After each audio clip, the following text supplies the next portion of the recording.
Feels like every time I cut a video here on the channel, I'm talking about how we're finally getting close to football returning. Well, now, folks, we're finally getting close to football returning. Big Ten Media Days going on as we speak here in the Midwest over in Indianapolis.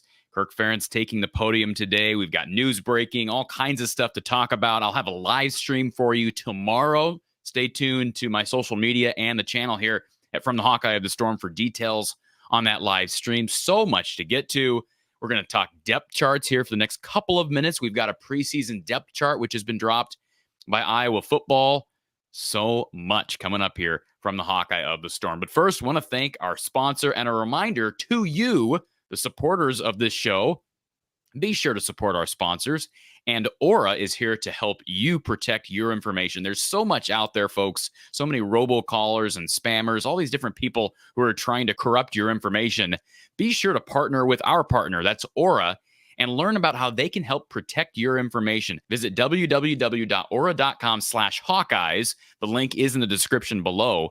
And folks, I want to make this clear to you. If you want this show to keep on going, in the fall and in the winter, be sure to support our sponsors. Sign up for a free trial of Aura by going to aura.com/Hawkeyes. You got to have the /Hawkeyes there. Again, sign up for a free trial, 100% free trial to protect your information. www.aura.com/Hawkeyes. Click the link in the description. So football depth charts are here. Can you believe it? It's the 26th day of July. Kirk Ferentz meeting with the media, Cooper DeJean, Luke Lachey, Jay Higgins, all out in Indianapolis at Lucas Oil Stadium for Big Ten Media Days. We had the Cleveland.com preseason polls released. We talked a little bit about that yesterday. If you missed it, I'll throw it up here in the corner for you. But the depth charts, I'm going to kind of do things a little differently for this show.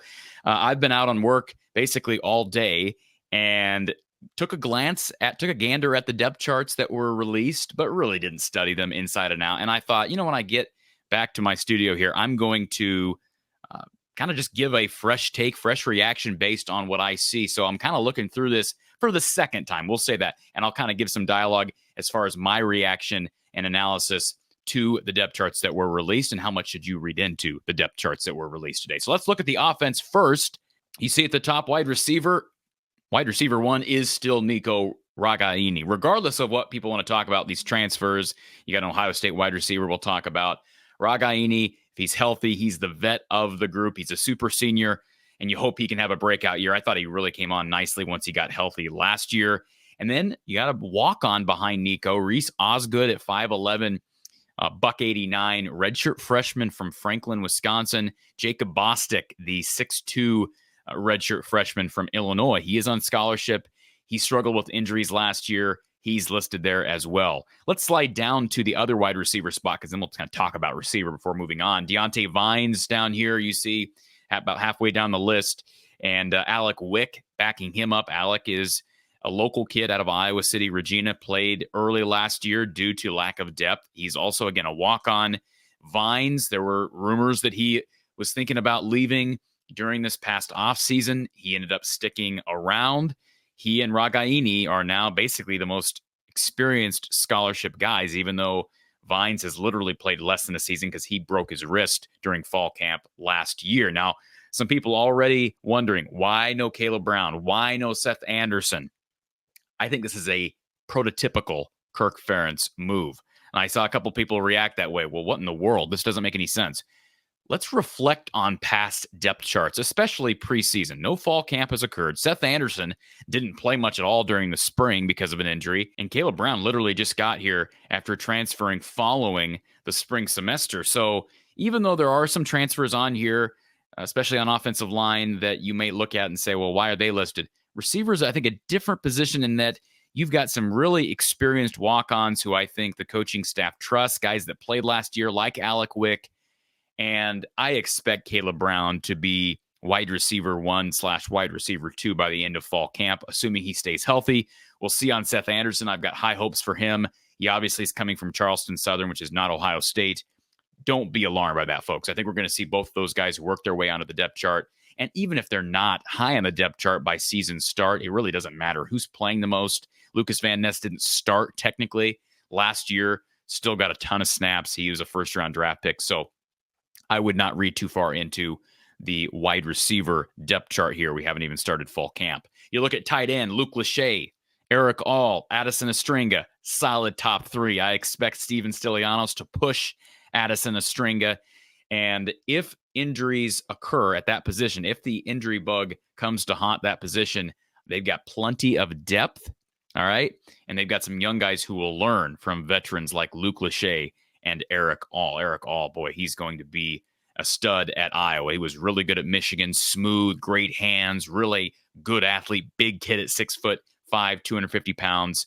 He's going to fit in well. How about the offensive line? That's been a big part of the struggle for Iowa recently on offense. Mason Richmond listed as your starting left tackle. No surprise there. Jack Dotzler, the redshirt freshman out of Waunakee, Wisconsin, listed as his backup.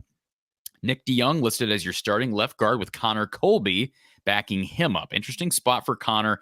He's been kind of all over the place along that line, has struggled at times. There were high hopes for him during his first year when he was forced into action, has played tackle, has played guard. He is listed as your backup at left guard. Logan Jones is your starting center with Tyler Ellsbury backing him up. I would not be surprised to see Tyler get some time at center.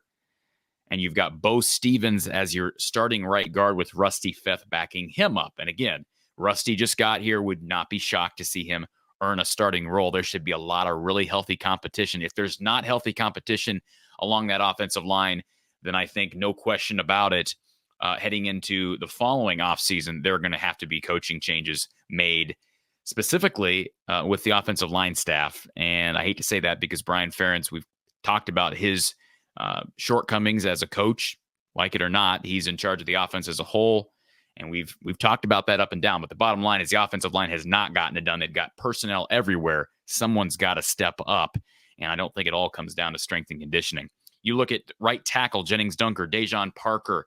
Dejon, another transfer coming in. He'll push Jennings Dunker. So many people, folks. People that played last year. They weren't good necessarily, but they played.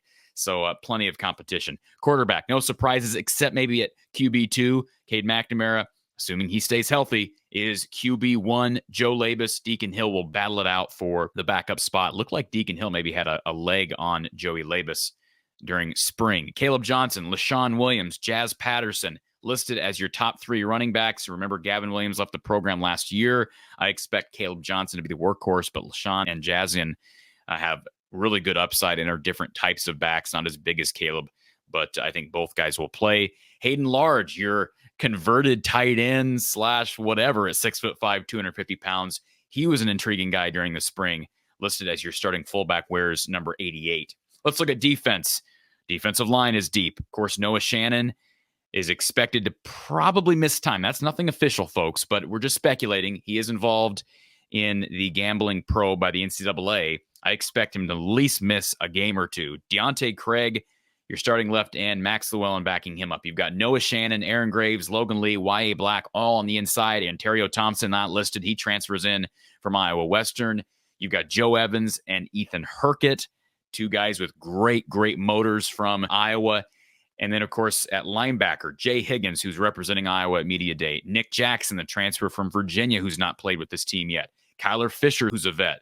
Carson Shire, who's an up-and-comer out of Iowa Falls. And then, of course, Sebastian Castro, Jackson Rexroth, those guys will work in to the flow at that Cash / Leo position.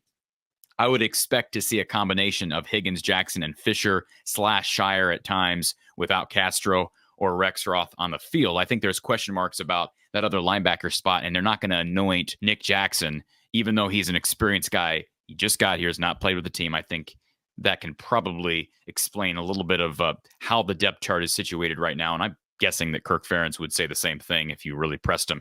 You look at cornerback, Cooper DeJean is your star on defense. TJ Hall got experience last year. Not always good experience, but hey, let's be honest. Any experience in the Big Ten is good experience. Jamari Harris missed last year due to injury. We expect him to be healthy. Deshaun Lee, who's a redshirt freshman, was the only late addition in the 2022 recruiting class.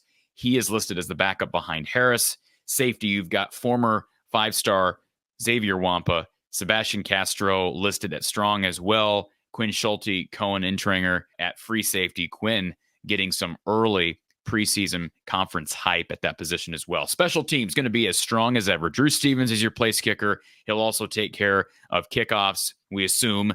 He's got the biggest leg by far of that group. Torrey Taylor will be punting. Luke Elkin, experienced snapper.